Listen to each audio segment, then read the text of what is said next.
सत्य कथा, पुरुषार्थ कथा, सुनो सुनो सिद्धार्थ कथा।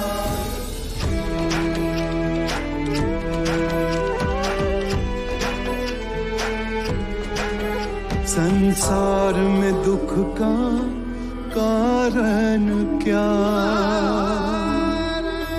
संताप शोक का निवारण क्या। संसार में दुख का कारण क्या, संताप शोक का निवारण क्या। इस खोज में सब कुछ त्याग दिया, हर वैभव से वैराग लिया। वो सृष्टि से संयुक्त हुए, सिद्धार्थ से गौतम बुद्ध हुए।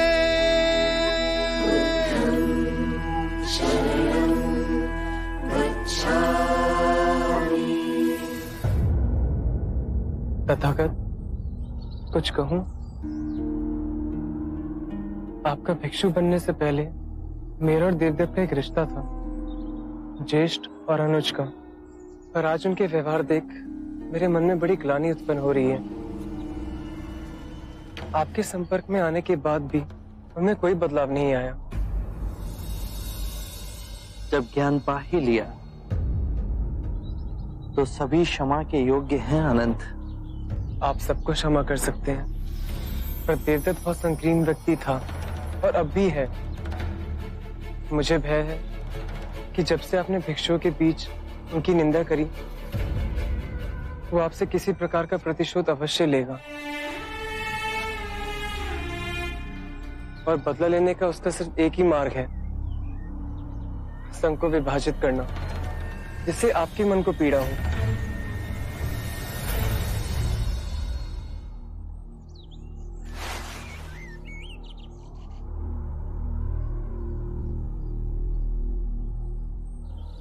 आनंद, संघ मेरी चेतना है, मेरे मार्ग का प्रमाण है कि वो पीड़ा का कारण नहीं बनेगा। भिक्षुओं के सामने देवदत्त की आलोचना करने का मेरा एक ही कारण था कि मैं ये स्पष्ट रूप से कहना चाहता था कि मैंने देवदत्त को मेरा या संघ का कोई भी उत्तरदायित्व नहीं सौंपा है, और उसके पश्चात भी यदि देवदत्त कोई भी कृत्य करता तो वो केवल उसका दोष होगा।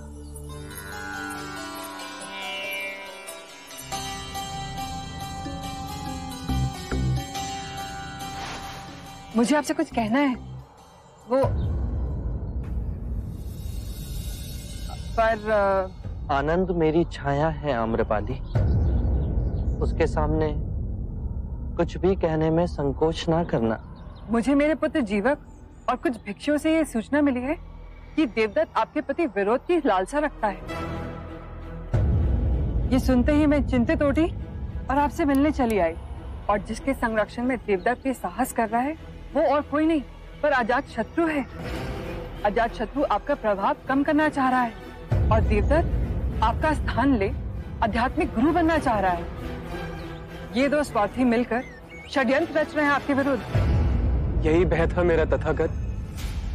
भिक्षु देवदत्त अच्छा वक्ता है, उसने कई भिक्षुओं को दीक्षा दी और सब उनसे बड़े प्रभावित भी हैं, उनका सम्मान करते हैं। आप सत्य कह रहे हैं। मैंने तो यहाँ तक सुना है कि देवदत्त आपके साधना मार्ग पे प्रश्न खड़े कर रहा है और आपकी साधना में त्रुटियां निकाल रहा है। आपके मार्ग को संशोधन का नाम देकर हर स्थान में भिक्षुओं को उकसा रहा है और कहता है कि आपकी सिखाने की प्रक्रिया आजकल के युवाओं के अनुरूप नहीं। जब जब संसार में स्वार्थ का विष फैलाया जाता है तो सदैव युवा वर्ग की आड़ में ही स्वंग रचाया जाता है। युवा जो बुद्धिहीन है, विवेक जिनके अंदर अभी जागा नहीं, और इस धूर्तता में अजात शत्रु देवदत्त का सहभागी है। अजात शत्रु ने गैसेसा वन भिक्षा में देवदत्त को दिया, भोजन और जल की व्यवस्था भी की। सैकड़ों भिक्षु जुड़ गए हैं। वो आपके संग में फूट डालकर एक दूसरा संग बनाने जा रहे हैं। बुद्ध, आपके उपदेश का समय हो गया है। मैं आज्ञा चाहती हूँ। आपके लिए बहुत चिंतित, बहुत भय हो रहा है। जीवन का रहस्य है भय से मुक्त होना। कल क्या होगा किसी को नहीं पता। मेरा क्या होगा, तुम्हारा क्या होगा। आम्रपाली, किसी पर भी निर्भर ना होना। जब तुम भय को अस्वीकार करोगी तो तुम्हें पूर्ण मुक्ति मिलेगी।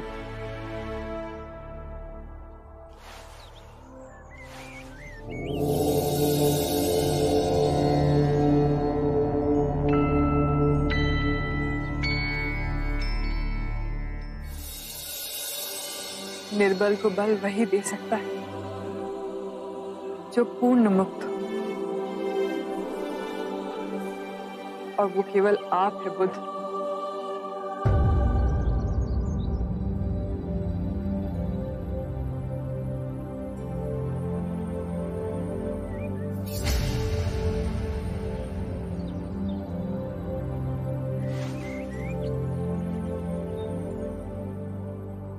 आज राजगृह से बहुत लोग आए हैं, अन्य सभा स्थलों से भिक्षु भी आए हैं।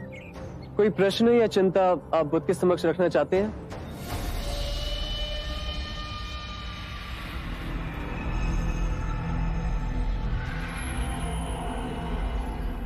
आप भिक्षुओं को इच्छा रहित और सादगीपूर्ण जीवन जीने की शिक्षा देते हैं, किंतु आज आपके 5 नियमों में मैं कुछ संशोधन करने का प्रस्ताव रखना चाहता हूं, जिससे हम सभी भिक्षुओं के सादगीपूर्ण जीवन की प्रतिबद्धता और दृढ़ हो सके।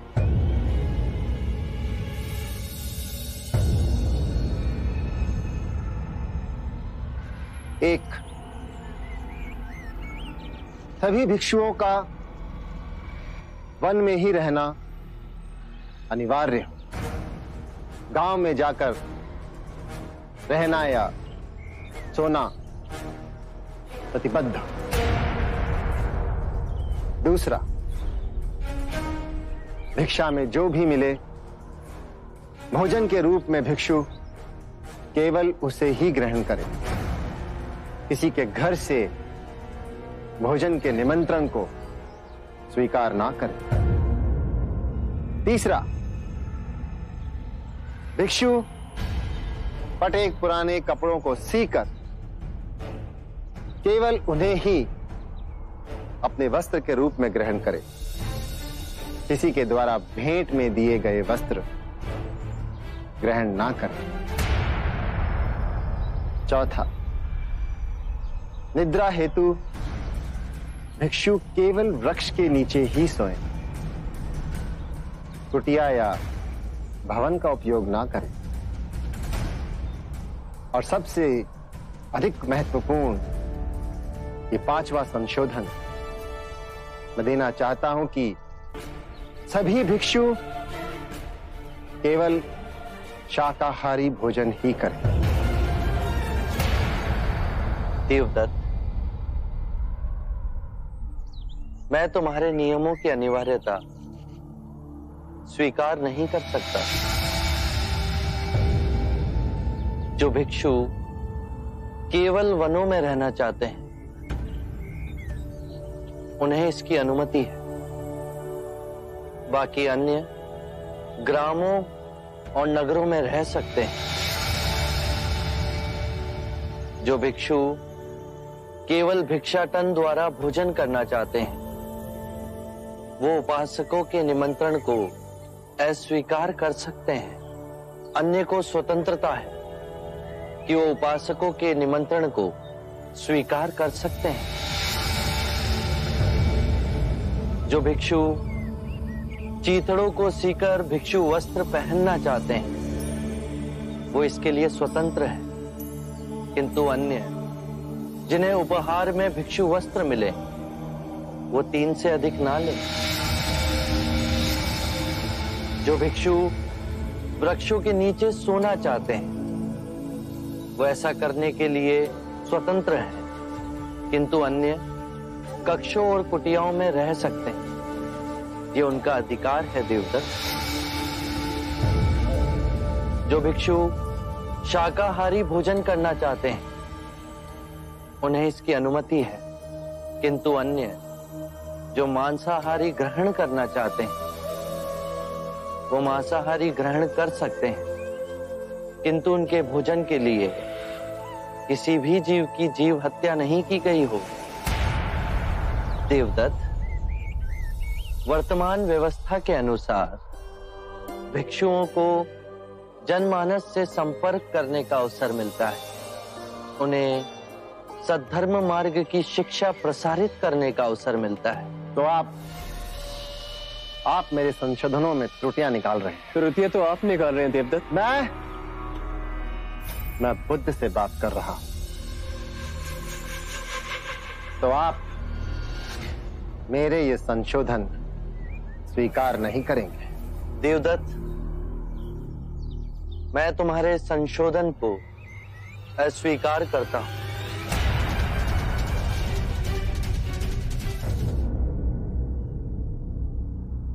भिक्षु देवदत्त,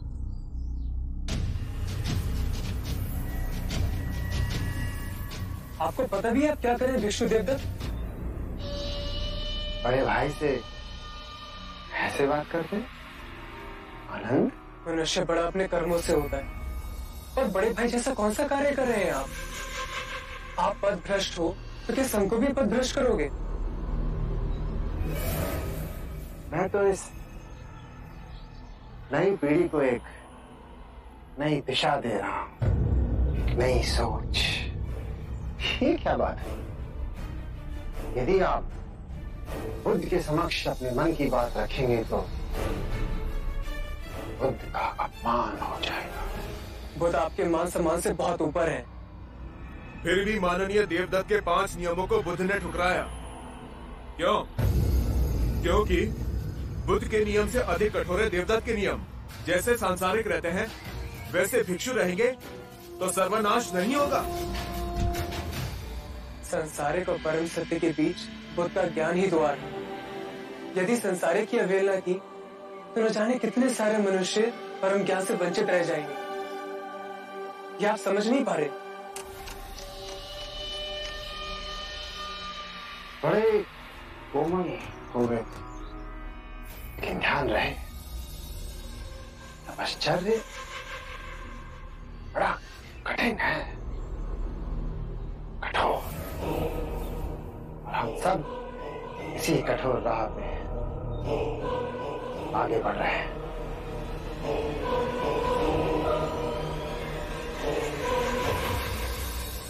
तो देवदत्त ने संघ का विभाजन कर दिया। देवदत्त ने बबूल बोए हैं तो वो फल कहां से पाएगा? आनंद, जब तुमने ये समझ ही लिया तो मन में उद्वेग क्यों? अब हम जहां भी जाएंगे तो मुक्ति के मार्ग की नहीं, संघ के विभाजन की चर्चा होगी। धर्म के मार्ग का उल्लंघन किया है देवदत्त ने, संघ का विभाजन किया है देवदत्त ने। बुद्ध, आज आप ये घोषणा कर दें कि देवदत्त हमारे संघ का सदस्य नहीं रहा, वो पथभ्रष्ट हो गया है। महाकश्यप, आपने पहले देवदत्त की प्रशंसा की थी, क्या आप सही कह रहे थे? हाँ बुद्ध, मैंने प्रशंसा की थी, लेकिन वो प्रशंसा उसके तप, सदाचार और व्यवहार के लिए थी। और अब आप देवदत्त की निंदा कर रहे हैं, क्या ये सत्य कह रहे हैं? हाँ बुद्ध। बस मुझे यही जानना था। जो हो,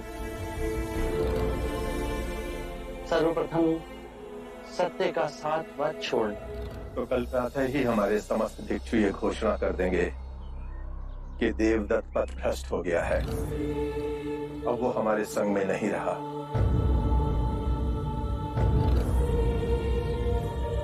आप दोनों इतने चुप क्यों हैं? आप और सरिपुता कुछ कहते क्यों नहीं?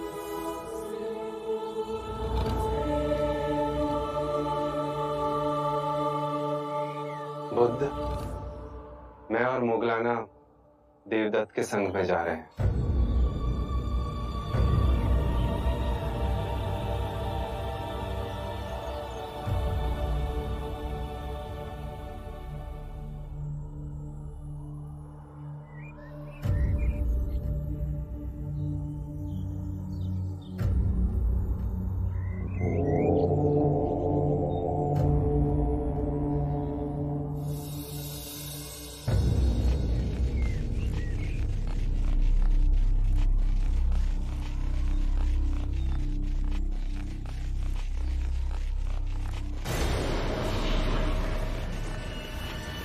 डोली नीचे रखो।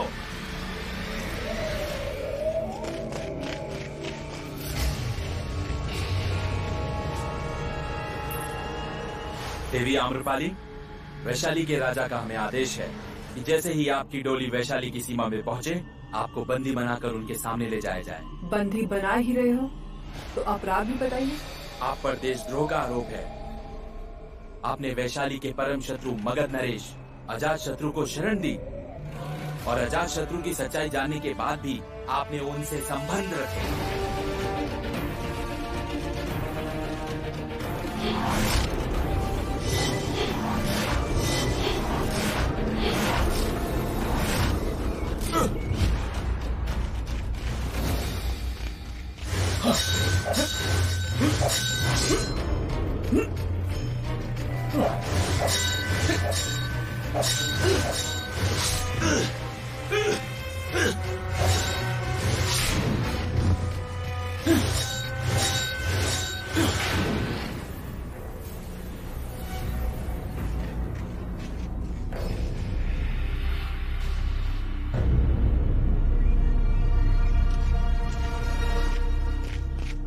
कोई तुम्हें छुए भी आम्रपाली तो दूसरे दिन का सूरज नहीं देखेगा। अब तो मेरा विश्वास कर, मैं तुम्हें कितना प्रेम करता हूँ आम्रपाली।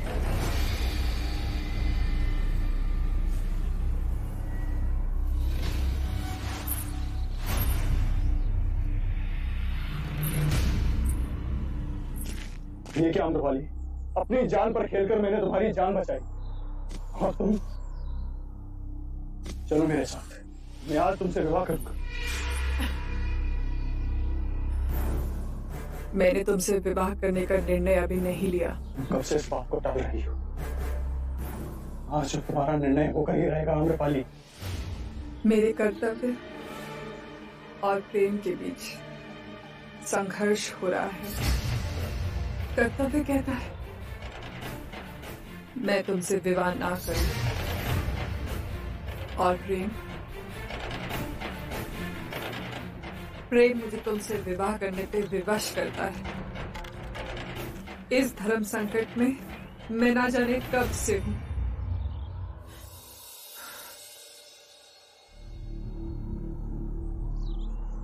पर अब मेरे सामने सब स्पष्ट हो गया है। मैं अधीर हो रहा हूं आम्रपाली, शीघ्र बताओ क्या है तुम्हारा निर्णय आम्रपाली? बुद्ध कहते हैं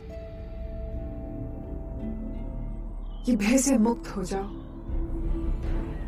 भयभीत होके ये मत सोचो कि कल क्या होगा, मेरा क्या होगा।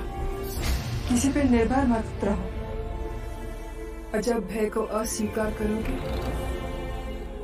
तो संपूर्ण मुक्ति मिलेगी। और तुम्हारे पास सिर्फ एक ही शक्ति है अजात शत्रु, भय की। तुम्हारा नाम सुनते ही लोग भयभीत हो जाते हैं, कांपने लगते हैं। आज कितने निर्दोषों को तुमने मृत्यु के घाट उतारा है। ये सब मैंने तुम्हारे प्रेम के लिए किया है आम्रपाली। प्रेम का नाम मत लो, तुम्हारे मुंह से ये शब्द अच्छा नहीं लगता। कुछ ही क्षणों में तुमने कितने परिवारों को उजाड़ दिया है, कितनी औरतों को विधवा किया है, कितने बच्चों को अनाथ कर दिया तुमने। ये चारों ओर बिखरे शवों का बोझ लेकर मैं तुमसे विवाह ना कर सकूंगी। तुमने मेरी शांति छीन ली है, मुझे अपने पापों का भागीदार बना दिया है। चले जाओ यहाँ से, चले जाओ।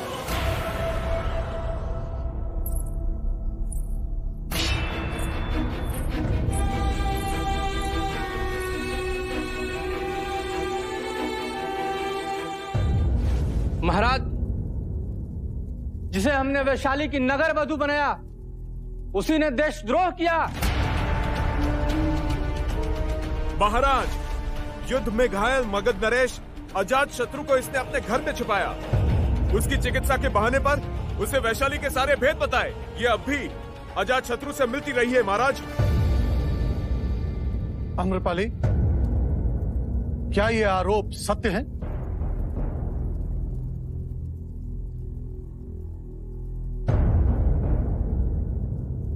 आम्रपाली, तुम्हारी चुप्पी को हम क्या समझे? इन आरोपों को तुम स्वीकार करती हो या उनका खंडन करती हो? मुझ पर जो आरोप लगे सब सच है। ये क्या कह रही है? निर्लज है महाराज, कितनी निर्लज है ये, भरी सभा में अपना अपराध कबूल कर रही है। महाराज, इस देशद्रोही को प्राण दंड देना चाहिए, दीवार में चुनवा देना चाहिए इस नागिन को।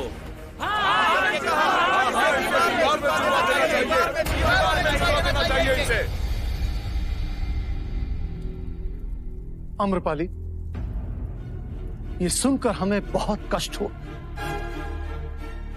वो क्या कारण था जिसके लिए तुमने वैशाली के साथ ऐसा विश्वासघात किया?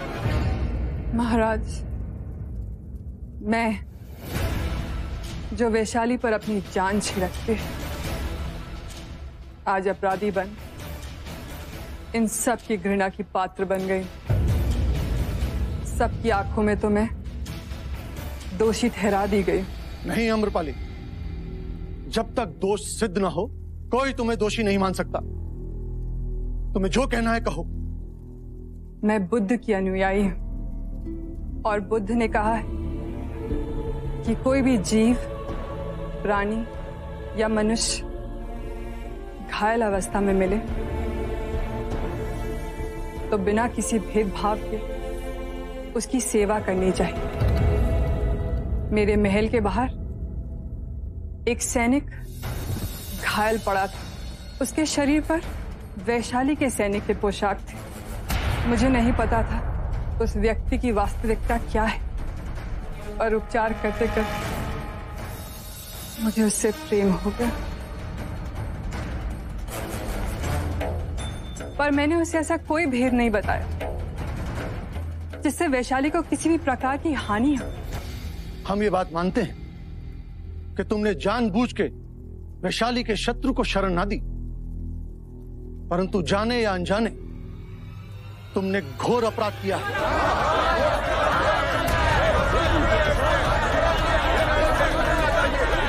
यदि प्रेम करना घोर अपराध है तो इस पूरे दरबार में सब दोषी, जो यहाँ है, सब ने किसी ना किसी समय मुझसे, वैशाली की नगर वधू आम्रपाली से प्रेम किया। जो दंड मुझे मिले ये सब उसके भागी। दुख होता है कि मुझे इस बात की सफाई देनी पड़ी कि वैशाली का प्रेम मेरे रग रग में दौड़ता है। मुझे वैशाली के लोकतंत्र पे अभिमान है। मैं अपने रक्त के साथ विश्वासघात कर सकती हूँ क्या? मैंने अपने मातृभूमि से कोई छल नहीं किया। मैंने अपने प्रेम से कोई छल नहीं किया।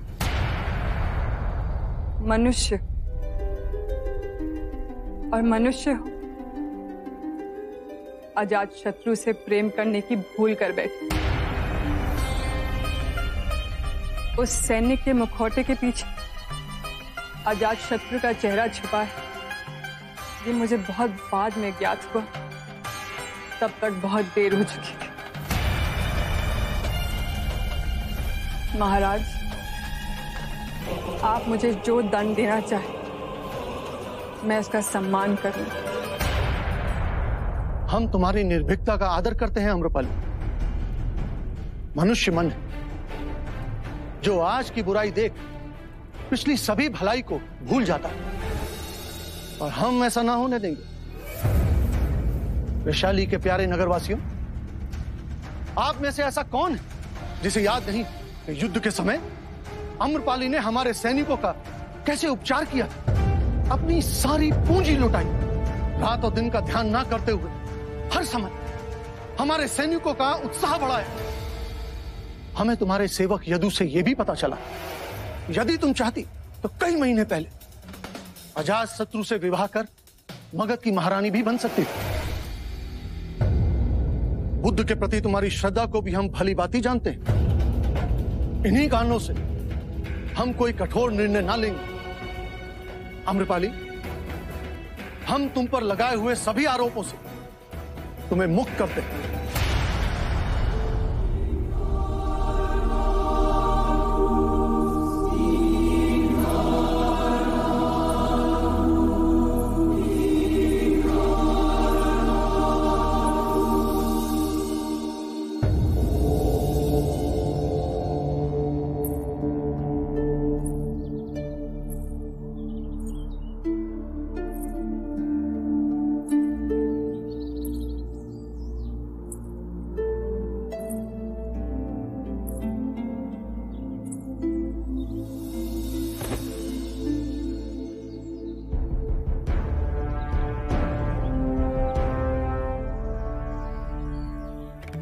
क्या इन चरणों में मुझे स्थान मिलेगा शाक्यमुनि गौतम?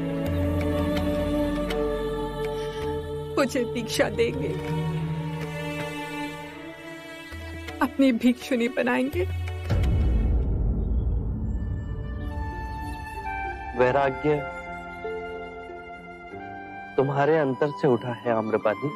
मैंने इस छल कपट से भरी दुनिया की वास्तविकता देख ली है। जीवन के इस घूमते चक्र से निकलकर मैं शांति पाना चाहती हूँ।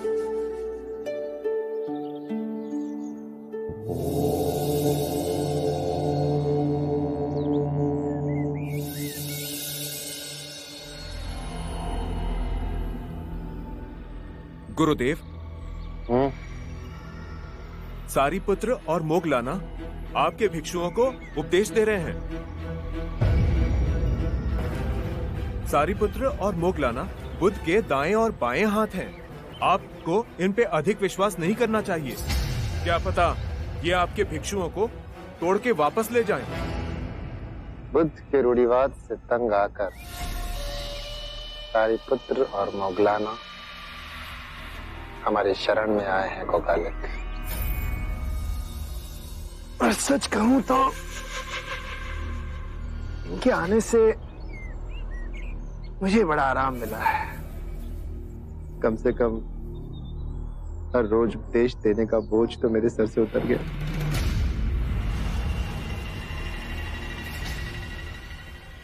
बुद्ध और उसके भिक्षुओं ने मुझे संघ से निकाला था ना, इनका मेरी शरण में आना मेरी विजय है। ये दोनों क्या भिक्षुओं को पट्टी पढ़ाएंगे गोगालिक? क्या तुमने कभी भी दोनों के मुख से मेरे लिए निंदा का एक शब्द भी सुना है? कभी नहीं, पर फिर भी इन चीजों को भांप नहीं रहे हो गोगालिक। ये नहीं देख रहे हो कि इन दोनों के प्रभाव के कारण अनेकों भिक्षु मेरे संघ में शामिल हो रहे हैं। इसका साफ अर्थ ये है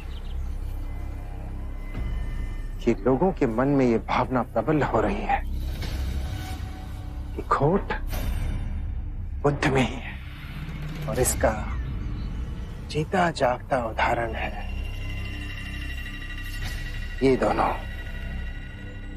गुरुदेव, मुझे आपको सावधान करना था, सो कर दिया।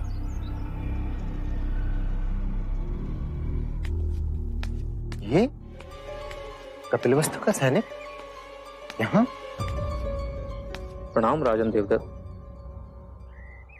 क्षमा करें, आपको यह दुखद समाचार देने का भार मुझे सौंपा गया है कि कुछ दिन पूर्व राजा दुर्योधन की मृत्यु हो चुकी है और उनकी मृत्यु के पश्चात महारानी मंगला का स्वास्थ्य दिन प्रतिदिन गिरता गया है। अपने अंतिम समय में एक बार आपसे मिलने की इच्छा रखती हैं और आपसे मिलकर आपको कुछ बताना चाहती हैं, इसलिए शीघ्र आपको मेरे साथ कपिलवस्तु चलना होगा। हाँ, हम अवश्य चलेंगे इसी समय। कुमालिक, हमारे पीछे से संघ की देखरेख का कार्य तुम्हें संभालना है। जय गुरुदेव। ध्यान रहे। जय गुरुदेव।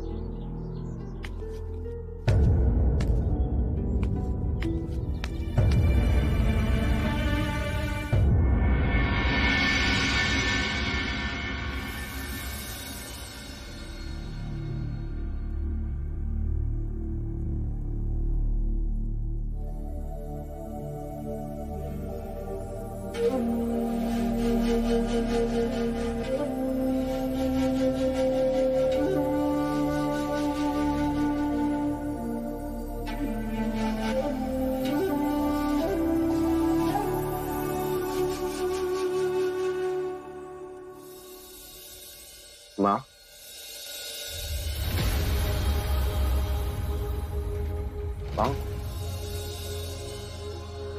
माँ देख। कौन? माँ मैं तेरा देव। माँ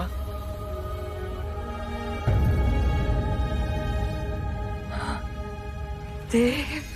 हाँ माँ।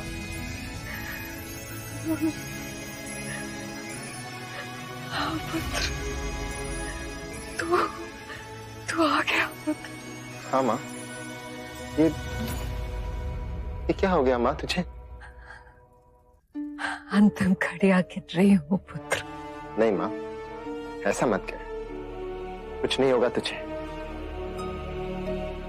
पता है देव, जब मैं अपने जीवन के पुराने पन्नों को पलट कर देखती हूँ तो सिवाय ग्लानि और पश्चाताप के मुझे और कुछ नहीं दिखता। वो माँ, मैं कुछ कहना चाहता था तुझसे। नहीं पुत्र, आज मुझे बहुत कुछ कहना है। आज मेरा ये दशा तू देख रहा है ना, मृत्युशैया पे अकेली हूँ, कोई नहीं है मेरे पास। ये पुत्र मेरा दंड है, मेरे कर्मों का दंड है। देव, मेरे एक प्रश्न का उत्तर देगा तू? हाँ माँ, पूछना। मैंने ऐसा क्यों किया? अपने पूरे जीवन में मैंने सबको धोखा दिया। जिन्होंने भी मुझ पे विश्वास किया, भरोसा किया, सबका विश्वास मैंने तोड़ दिया, छल किया मैंने। बता सकता है ऐसा क्यों किया? आज पछता रही हूँ मैं। वो जो मेरे अपने थे, जिनसे सब कुछ छीनना चाहा,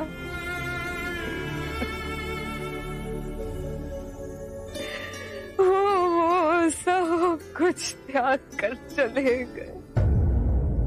नहीं माँ, तू ऐसा कह के अपना जी छोटा मत कर। क्यों दुख देती है अपने आप को? दुख बोया तो सुख कहां से पाऊंगी? कष्ट तो ये है कि मैंने अपने पुत्र को भी अपने बुरे कर्मों के जाल में जला दिया। नहीं माँ, ऐसा ना कहा। पर देव, मेरी एक बात सुन।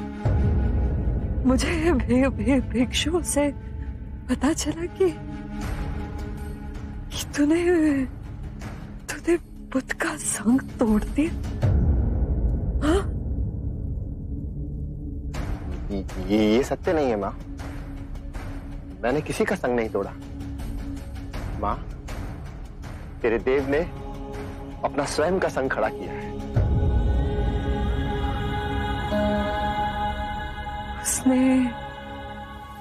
उसने सब कुछ त्याग दिया। इतनी यातना सही, इतनी तपस्या की, तब कहीं जाके सिद्धार्थ बुद्ध बना और तू उस पर अपना अधिकार जमा रहा है पुत्र। नहीं माँ, मैंने भी इतने वर्षों के जतन के बाद में बुद्ध के मार्ग में त्रुटियों को खोजा है, संशोधन किए, साधना की नई पद्धतियों को खोजा है। माँ, मेरे कारण बहुत से युवा आकर्षित हो रहे और उन्हें अपने प्रश्नों के उत्तर मिल रहे। बड़ा अनर्थ कर रहा है तू।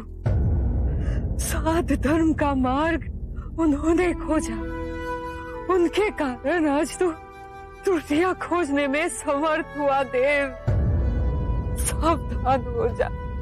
समाज, हम बुरा करने वाले, हमारे मन के किसी कोने में ये प्रबल विश्वास होता है कि मृत्यु दूसरों की होती है, हमारी नहीं। पुत्र, हमारी नहीं। ना तू रहेगा, ना तेरा संग। जैसा करेगा पुत्र, वैसा ही करेगा। माँ, तुझे पता नहीं है मेरे कारण कितने लोगों के कष्ट दूर हुए। भ्रम है ये तेरा। जब तू छोटा था तब सिद्धार्थ बनना चाहता था, नहीं बन पाया। आज आयु बढ़ने के साथ साथ तू बुद्ध बनना चाहता है। तू कभी बुद्ध नहीं बन पाएगा पुत्र, नहीं बन पाएगा। युगों युगों में एक ही बुद्ध होता है। कई जन्मों के तपस्या के बाद सिद्धार्थ बुद्ध बन पाया पुत्र। तो मरते मरते भी तूने मुझे ये कटाक्ष और ताने देने के लिए यहाँ बुलाया है। ये मेरा दुर्भाग्य है कि तू बुद्ध के शरण में गया पर अपना अंतर मन न बदल पाया। ईर्ष्या के कारण, मेरे दिए हुए बुरे संस्कारों के कारण तू उनके चरणों में बैठ अपने सारे पाप धोता। पर पुत्र, तूने तो उल्टा बुद्ध पे ही आघात किया। तू कभी भी बुद्ध नहीं बन पाएगा पुत्र, मेरी बात मान। मैं बुद्ध बनूंगा माँ, मैं बनूंगा बुद्ध। यदि बुद्ध बनना चाहता है तो स्वयं अपना मार्ग खोज, नहीं तो बुद्ध की छाया बनकर चल। मुक्ति का द्वार स्वयं तेरे अंतर मन में खुल जाएगा। प्रतिष्ठा के पीछे मत भाग पुत्र, क्षणभंगुर है। मुक्ति ही सत्य है पुत्र। इतने वर्षों से बुद्ध के प्रवचन पर्याप्त न थे माँ, जो तेरे भी प्रवचन सुनूं मैं। उनसे क्षमा मांग पुत्र, उनके शरण में जाओ। ये कदापि ना होगा। यदि तूने मेरी ये अंतिम इच्छा पूरी न की तो ये हम दोनों के लिए अच्छा ना होगा। हाँ, तू मुझे अग्निदान नहीं देगा और मेरे पुत्र के हाथों अग्निदान न मिलने के कारण मेरी आत्मा भटकेगी।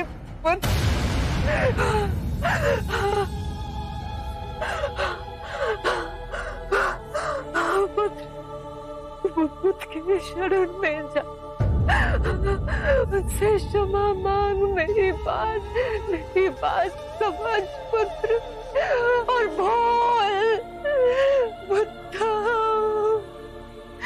शरण गच्छ।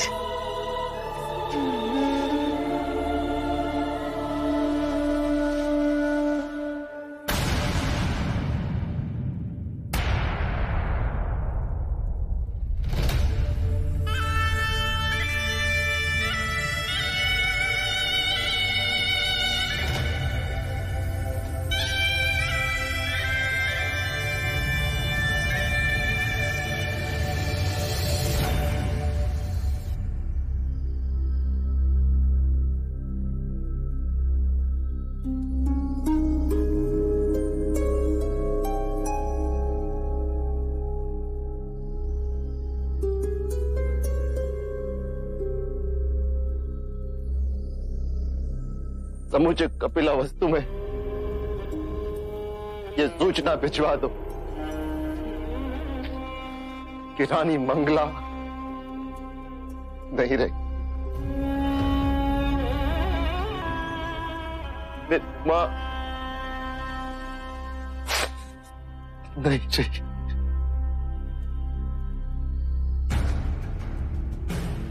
इनका अंतिम संस्कार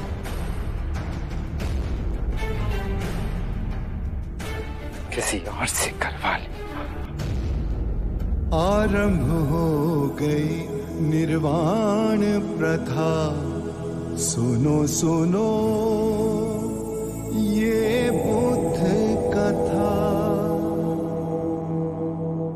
जीवन का रहस्य है भय से मुक्त होना। कल क्या होगा, तुम्हारा या मेरा क्या होगा, किसी पे निर्भर ना होना। जैसे ही भय को अस्वीकार करोगे, पूर्ण मुक्ति मिलेगी।